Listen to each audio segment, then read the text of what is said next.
आज इस मंच पर उपस्थित हमारे सीनियर और यहाँ के मुरादाबाद की एक शान पूर्व जिलाध्यक्ष भाई सलीम साहब खूबसूरत सा संचालन कर रहे हमारे साथी जावेद भाई और हमारे बीच जो आज के दूल्हा हैं यहाँ के महानगर अध्यक्ष हमारे बड़े भाई रियासत अंसारी साहब, यहाँ पर महानगर के प्रवक्ता आरिफ भाई, महानगर के महासचिव सदाब भाई, नजरुल भाई और भूरे, रईस बारसी, नईम भाई और नन्हे भाई, शाहनवाज भाई और यहाँ पर जो पार्टी अध्यक्ष आज यहाँ पर नियुक्त होने जा रहे हैं हमारे महानगर अध्यक्ष के हाथों से, मोहम्मद साबिर भाई, मोहम्मद अजीम भाई, रिजवान भाई, आरिफ भाई, तौफीक बारसी, मोहम्मद अजीम, मोहम्मद बाबू और भी समस्त क्षेत्रवासी जो भी यहाँ पर मौजूद हैं, सभी को आज यहाँ इस मंच पर आपका मैं तहे दिल से इस्तकबाल करता हूँ, स्वागत करता हूँ। साथियों, आज वक्त आ चुका है हमें एकजुट होने का, हमें मजबूत होने का। हम लोग एक जमाने से मैं समझता हूँ कि 1947 से जब से देश आजाद हुआ तभी से लड़ाई चली आ रही है, चाहे वो छोटी हो या बड़ी हो, लेकिन इधर को आके कुछ ज्यादा हो गई है। हम लोग बीजेपी को हराते चले आए और बीजेपी को हराने के लिए वोट देते हैं। कोई भी हम में से बीच का कोई एक बंदा आता है, कोई भी सेकुलर पार्टी, चाहे वो सपा हो, कांग्रेस हो, बसपा हो, कोई हो, उसका एक नेता आएगा आपके बीच और आपको गुमराह करके चला जाएगा कि ओवैसी साहब की जो पार्टी है वो तो बीजेपी की बी टीम है, यही कहता है ना।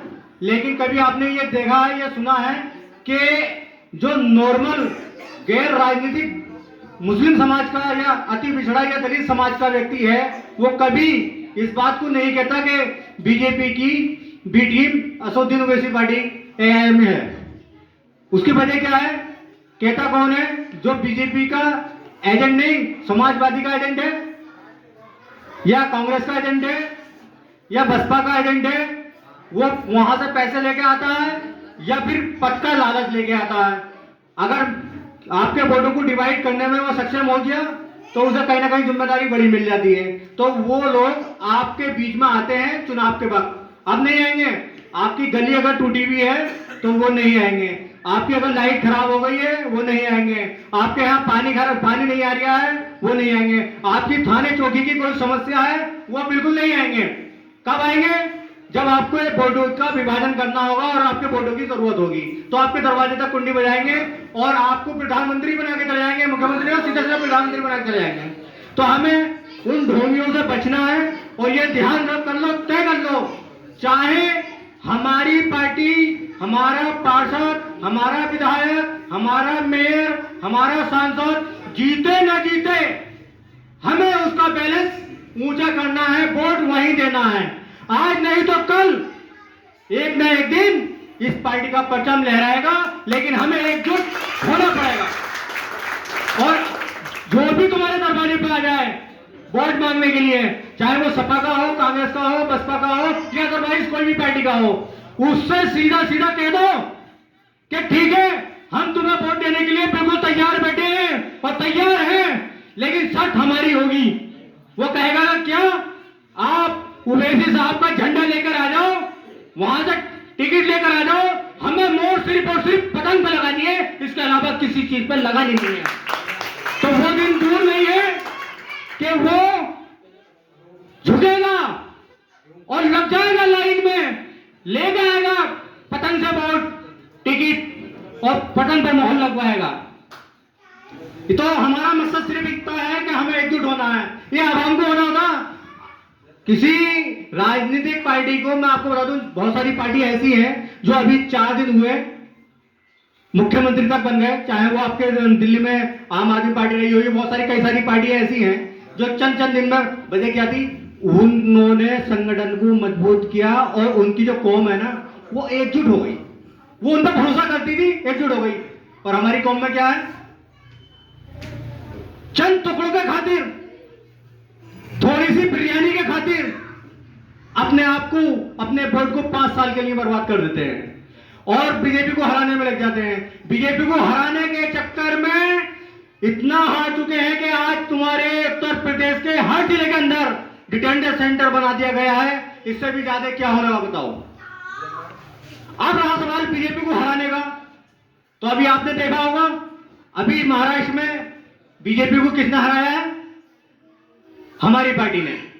वहां जो मेयर था बीजेपी का, उसको हरा के आपकी पार्टी का मेयर बना है।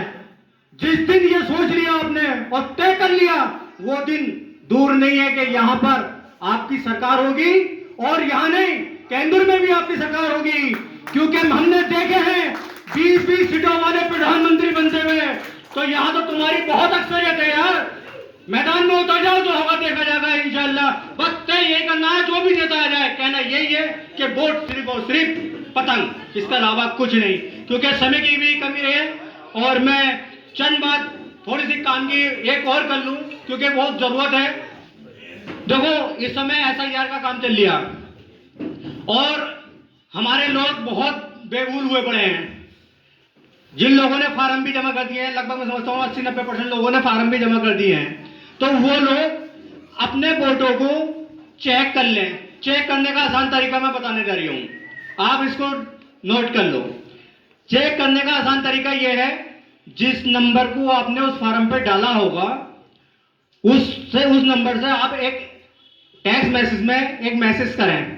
उसमें क्या लिखा है, कैपिटल में ECI कैपिटल में लिखे, उसके बाद में एक स्पेस दे दें, और स्पेस देने के बाद में जो भी पहचान पत्र का साइड में ईपिक नंबर होता है, उस ईपिक नंबर को डाल दें। अब उसे सेंड करना है आपको 1950 पे, 1950 नंबर पे सेंड कर दें। वहां से मुश्किल से 2 सेकंड न लगेंगे, रिप्लाई आ जाएगा आपके पास। अगर आपका वोट बन चुका है तो उसका आ जाएगा, आपका जो लिस्ट संख्या है, कौन सी लिस्ट है वो आ जाएगी, जो क्रम संख्या है वो भी आ जाएगी। उसके बाद अगर आपका बोर्ड में कोई कमी रह गई है तो उसमें लिख के आ जाएगा BLO से संपर्क करें। तो आप घर पर ना बैठे, उसे देखें, संपर्क करें। एक चीज ये है कि जो नाम आया है उस नाम को भी चेक कर लें। अगर उसमें कोई संशोधन करने का है तो फॉर्म 8 भर के वो संशोधन हो जाएगा। क्योंकि इस समय हमें बिल्कुल भी ढील देने की जरूरत नहीं है। अगर वोट है तो आप, और वोट नहीं है तो आपको कोई पूछने वाला नहीं है। तो इसलिए अपने वोट की कीमत को समझें, इस काम को जरूर करा लें, क्योंकि 6 मार्च के बाद में लिस्ट का जो है प्रकाशन हो जाएगा। अभी आपके पास टाइम है, जो संशोधन कराने का वो करा लें। मेरी बात यही तक समाप्त। खुदा हाफिज़, अस्सलाम वालेकुम।